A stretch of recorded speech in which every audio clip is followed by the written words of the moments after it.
shout out to Invincible Season 3, man, because I feel like this was the season to really establish this property as a cultural phenomenon. Like, who would have known that those Think Mark Think memes, for as popular as they would be minuscule in comparison to the mainstream powerhouse this series would become and will likely continue to be for the next upcoming years. Now, I purposely made this video a little bit after the final episode of the season so people can get that high of that season finale out of their system, because I am going to be slightly critical of the show and the fan base. Because with all of my enjoyment and love for the actual show thus far, it was also an equally surreal experience seeing in real time the shift in how the general public is engaging with this series. It's like we are slowly but surely losing that depth at which the show was typically contextualized under, almost as if the show is sort of being flanderized in its consumption. Which is actually a wild thing to say out loud, but just really hear me out for a second. This is the first season that the show had talks of episodes being considered filler. An 8-episode per season series, by the way, that has stuck pretty closely to the comics thus far, being considered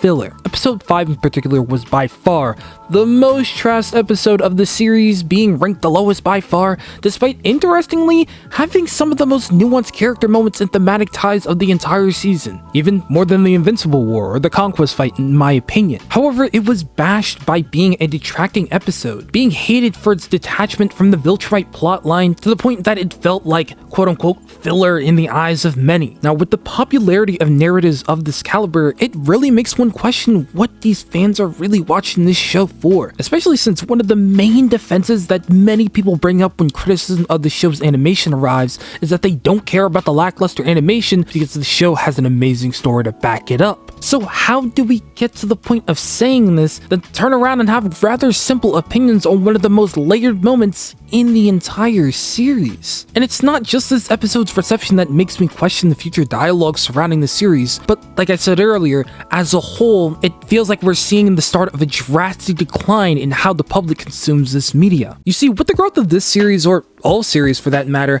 as it far outreaches the clutches of the original fans who tend to be the more dedicated bunch that have a greater understanding of the fundamental story being told, do we find it reaching a more casual crowd that subconsciously sort of strips the essentials of what they want from the series and everything else is sort of glossed over? Now, there is absolutely nothing wrong with watching a show because you think Omni-Man looks cool, or because Adam Eve has cool powers, but you can't deny the bigger issues surrounding the declining discourse if the bulk of people talking about the show don't really know what they're talking about. Like, if the casual crowd doesn't fully grasp the value of the media at hand, how do we expect discussions to go beyond surface level aspects of the show? Like, it all just becomes an inevitable echo chamber of opinions that lack literacy. It can even be argued that the lack of literacy surrounding the show is already diminishing the underlying impact of characters, as Powerplex is now the second Invincible villain next to Angstrom Levy that has had his layered stories tackling the dangers of grief and its barreling effects be reduced into them being dumb or idiotic, completely taking the wings out of some pretty hard-hitting concepts surrounding mental health. That's sort of the danger when it comes to releasing any sort of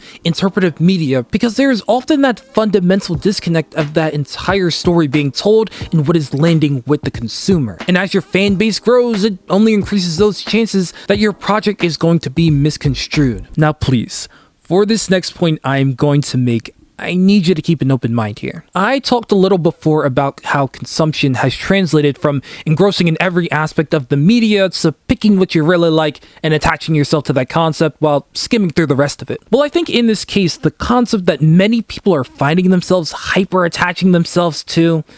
is actually Mark. You see, when building a character, especially in a superhero project, the idea of relatability is a heavy factor with the promotion of them, as it's an effective tool for audience engagement, linking the audience's own personal feelings to the feelings of the protagonist. This is especially useful when a story is so grand in scope that it can typically be hard to find emotional investment. That's why MCU movies be spamming the jokey character archetype, because it's the easiest way to build audience care, as comedy is a tool to sort of hyper-humanize them, show that they are quirky and fun. But sometimes in media, it steps beyond simple relatability and becomes that directly masking yourself onto a character entirely, building that subconscious attachment as you can literally see yourself as the character. People joke all the time about how they are literally Batman or how they're literally Spider-Man. And while yes, they are jokes, there is that root ideology there, that fundamental bond to these characters that have people saying this. Batman is a normal human in a world of larger-than-life beings, and Spider-Man is the ultimate everyman, juggling his life's challenges while trying to do the right thing. People just don't relate to them. They are actively projecting onto them, which is why Batman and Spider-Man are consistently the best-selling titles of their respective brands. Invincible, at least within the context of his televised counterpart, has become the perfect modern embodiment of this phenomenon. Mark Grayson is a character that audiences not only sympathize with, but actively identify through. He's young, inexperienced, burdened by responsibility and constantly trying to prove himself. He falls short,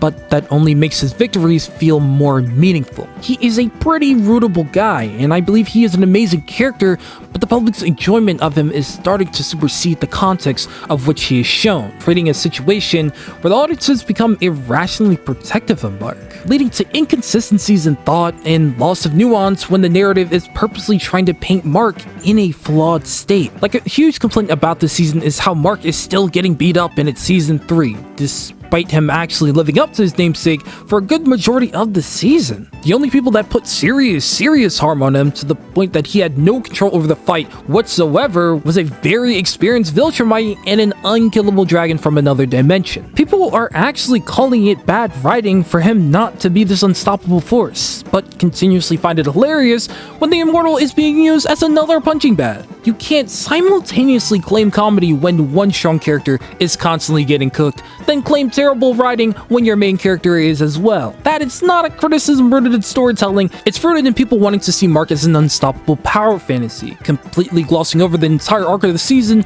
of his conflicting morality and him holding back. And it's funny because that inconsistency in treatment actually extends to a lot of other characters. Like, look at the overwhelming hatred for characters like Duplicate and Amber. Still, fans will tear them apart for their selfish actions or irrational decisions, but they'll turn around and give Mark grace for his own selfishness. Like when he actively chastises the gray area that Cecil operates within, despite directly seeing the results of not having contingencies in place with Omni-Man. He has to literally be forced to go to the future to stop a tyrannical Immortal because he doesn't want his date to get ruined. And during the pinnacle of the worst attack on Earth with the Invincible War, he pretty much goes ghost to stay by Adam Eve's side in the hospital, even though she was perfectly stable. Speaking of Eve, the way fans have propped her up as Mark's perfect counterpart also says a lot about this projection phenomenon as well. People view Eve as this superior woman for Mark, especially after the Amber fiasco in season 1, which not only turned up the hate for Amber even more, but it led to the utter refusal to acknowledge their flaws as a couple, such as how repetitive and kind of boring their out of superhero interactions have been, or especially how fast they were moving as a couple, where people were in such denial that it literally took the show to explicitly spell it out for the message to actually land. That hyper defensiveness for Mark and anything surrounding his actions prevents meaningful conversations, as it's no longer about what layered stories is being told through him, but rather putting subconscious focus on living vicariously through him. So the question becomes, how can these writers reflect a real message through Mark if he is never going to face extremely harsh scrutiny for his closed-minded beliefs and actions? Like, the big thing for this season was that we were finally supposed to get that black and blue suit Mark, signaling that he was in his black suit Spider-Man era, that darker, more jaded shift where his sense of morality starts to twist under pressure, where he begins to blur the lines between justice and vengeance. The route they took is that instead of having this more casual moral code like in previous seasons, he unreasonably sticks to his extreme of black and white justice before completely shifting to the other side of the spectrum with abandoning his no-kill rule. This left him increasingly vexing, self-righteous, and straight-up hypocritical at times, which is great thematically to reflect that he's going down an increasingly dangerous path, but not so great in that the wide majority of audiences aren't rebelling against him, or even heavily acknowledging that increasingly increasingly erratic behavior. He initially doubles down on his no-kill rule after previously believing he murked Angstrom Levy, but at the same time openly tells Cecil that he doesn't believe rehabilitation is viable either, leaving him with this toxic lock him up and throw away the key type of mentality while conveniently being paid to guard those prisoners. These moral blind spots put him in a position where he is philosophically bodied by Titan, where he's philosophically bodied by Cecil, producing some very frustrating and frankly annoying moments for Mark, which I don't doubt was intentional, but the thing about creating this dark Mark is that the audience should feel that distance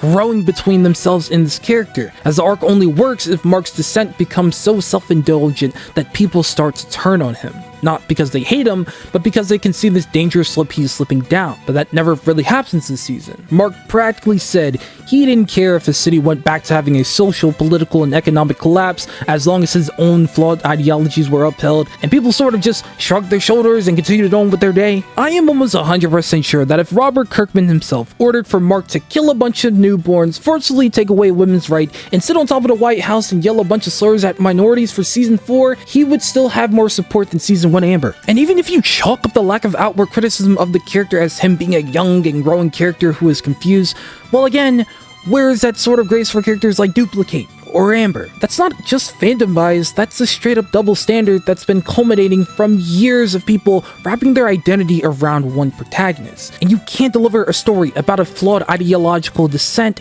if the audiences refuse to see it as a dissent. When a character gets to that point of idealization, it gets pretty spooky as far as storytelling. Because once the main character becomes untouchable in the minds of audiences, they stop being a character and more of an idea. I believe that Invincible is a grade A product because it does what it sets out to do at a high quality, and I don't want it to be relegated to being a haphazard project. Now ultimately, I am sure Amazon and the entire Invincible team will see the number of viewers and could care less how the product is consumed, but I do think it would be quite dope to have art enjoyed in its entirety.